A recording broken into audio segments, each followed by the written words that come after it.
Hey, what's up, nerds? It's Paul here at Radio Free Hammer Hall. Today we are going to break down the hosts in Slaves to Darkness. So, just a quick general discussion of it. These hosts basically center around your heroes and what your heroes do. More specifically, they really focus heavily on your general and give benefits to your general in particular. The hosts also determine your command traits and artifacts completely. Outside of the host, there are no other command traits and artifacts in the book. They are just within the hosts. The spell lore, however, that is not determined by the hosts. So we have 6 of them. There were 4 in the Battle Tome: Ravagers, Cabalists, Despoilers, and Host of the Everchosen. And then we got the Knights of the Empty Throne in Wrath of the Everchosen, and Idolaters in Broken Realms Morathi. So let's get into it. So Ravagers, this allows you to change who is treated as your general every turn, with the exception of Demon Princes. They cannot ever be your general in Ravagers. You can have up to 5 additional heroes get command traits, so a total of 6 in a 2,000 point army. Once again, except Demon Princes. And the available command traits, interestingly enough, they're generally kind of weak and they're mostly for combat. So you're really kind of buffing up your general for combat in this particular host. We also have a command ability that lets us summon marauders and cultists on the board edges. That can be pretty powerful as well, especially since marauders have that special charge ability that lets them get long charges pretty easily. One of the sort of hidden strengths here is that your general is getting a more powerful version of your aura of chaos. So this ability to change who your general is lets you move around that superior aura of chaos as needed on the battlefield.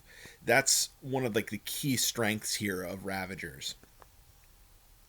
Also, summoning marauders and cultists is pretty good as well. That is definitely not something to be discounted. Marauders are one of the best units in the game, although your summoning is limited to squads of 10 of them. Cabalists. This one is all about buffing wizards. You get binding rituals, which are basically prayers. One lets you sacrifice models to get casting buffs. The other sacrifices models to move endless spells. You get an extra spell that all of your wizards know that does D3 mortal wounds to an enemy within 18 inches, and then also reduce the movement of that unit until your next hero phase by that same D3. The command traits and artifacts are mostly centered around even further buffing up your wizards. This is very centric around wizards, but it's not... because it's really just kind of buffing up one thing, it's not really neglecting anything else. We have to keep in mind here that all of these hosts are really revolving around buffing mostly 1 or 2 of your heroes. So in this particular case, you're getting your buffs to one of your wizards rather than another one of your heroes. And that's not necessarily a bad thing. There's some spells in the spell lore that are particularly good, as well as some endless spells that are fantastic. So having wizards that are casting more reliably and have some additional buffs to them is certainly worthwhile. And this doesn't really make a build around magic sort of a list. It you're not creating Hallowheart or Zinch or something like that with this particular host. What you're really doing is buffing up one of your wizards to be a bit better than average. Not really like incredible, but good. Next is Despoilers. This is all about buffing up demon princes. So you want to have a demon prince as your general. They get a 5-up ward save, and it heals D3 every turn, along with your other monsters also heal D3 every turn. Uh, your demon princes, when they're near a terrain feature, can give it the pitch black and nightmare chasm rules, which block line of sight and potentially do some damage to nearby units. This also, if you're looking for a host that is just generally strong on artifacts and command traits, this is probably the one to go with. This has some of the best artifacts and command traits available. So even if you're not running a demon prince and you're not going with all of those extra buffs, this can still be a strong choice just for the artifacts and command traits. And Host of the Everchosen. This is the fourth one out of the Battle Tome. And really, this one is all about buffing Archaon. There are no command traits. There are no artifacts. All this does is add additional abilities to Archaon. So he basically has to be your general. His Aura of Chaos extends 18 inches instead of 12. While Archaon is on the battlefield, you don't take any battle shock tests. You have a command ability for Archaon that lets you roll a die hidden from your opponent to know who will have priority in the next turn.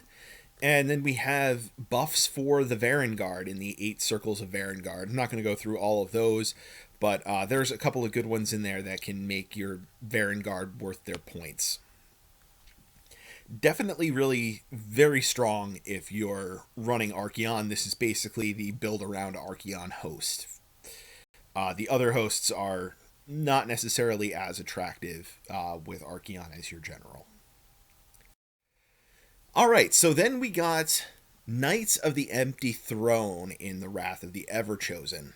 And what this does is it lets you turn your units of Varengard into heroes, as long as Archaon is not on the battlefield.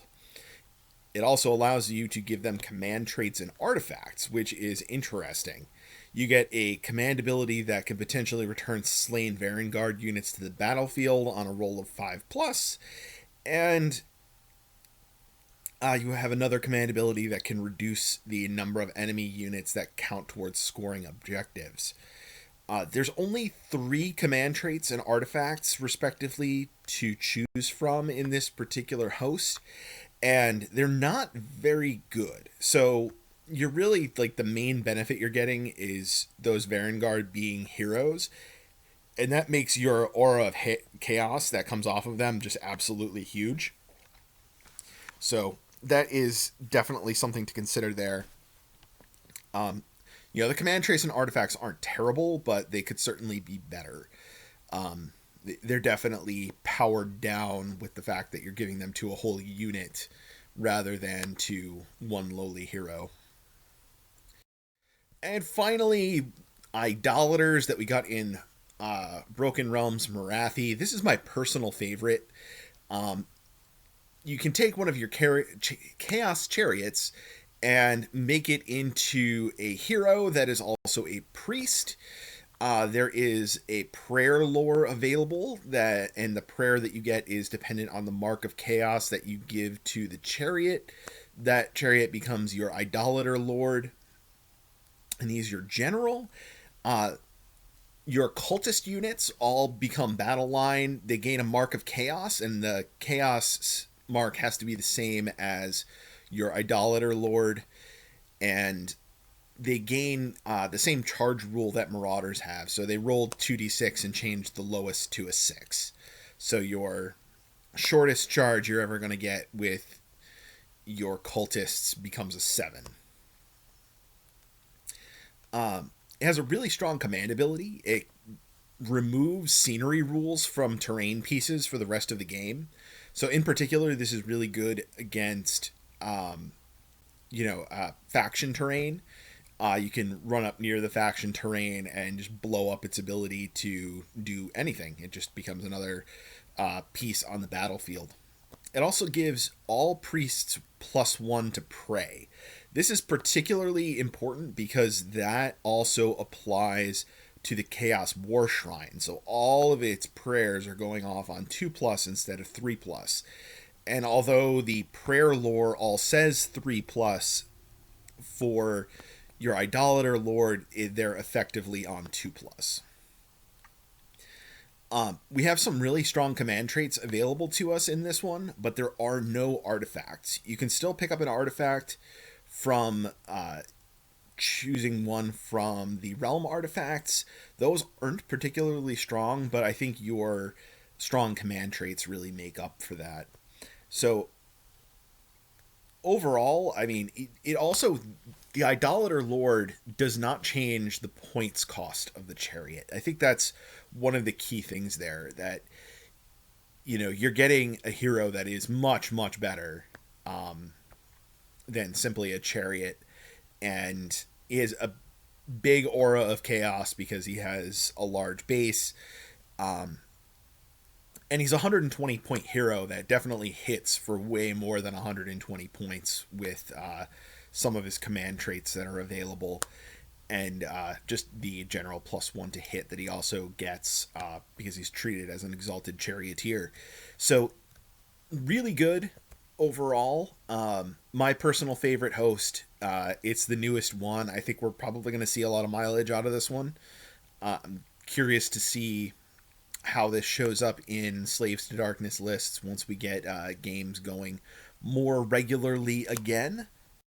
But that is it for now, guys. Thanks for watching as always. Don't forget to hit the like button if you enjoyed the video, and hit subscribe to see more videos if you are new here. And of course, we do have our Patreon and links to Facebook and Twitter in the description. So thank you all again, and I'll see you all later.